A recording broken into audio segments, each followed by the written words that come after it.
Arestado ang 21 anyos na criminology student matapos itong mahulihan ng mga sachet ng ipinagbabawal na droga sa ikinasang drug by bus operation ng PNP sa Barangay Lipay, Villasis, Pangasinan. Kinilala ang sospek na residente ng Barangay Palay sa nasabing bayan. Nasabat sa sospek ang 2 pakete na naglalaman ng umani shabu na nagkakahalaga ng mahigit 13,000 pesos.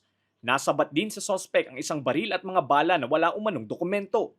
Ayon sa pulisya, itinuturing na high-value individual ang suspect dahil umano sa pagtutulak at paggamit ng illegal na droga. Sa listahan po ng PIDEA is nakalista siya na high value individual or HBI po.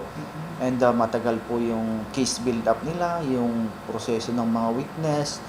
And yun nga po, yung mga ebidensya na tinignan bago po i-conduct yung bypass operation. And actually last year pa po lumabas yung pangalan nitong batang to, and nakakalungkot nga po at isa ring estudyante po ng criminology, and naging successful naman po sa tulong din po ng barangay officials at saka ng LGU ng Villasis po, sir.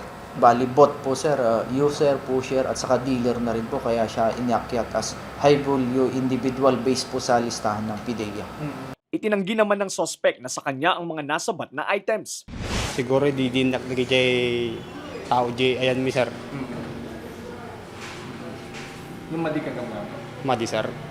Di kami pangyayaring lugaran sir.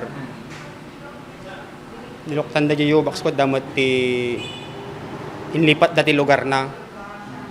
At damat iti nakakabil nga paltog kun sabon sir.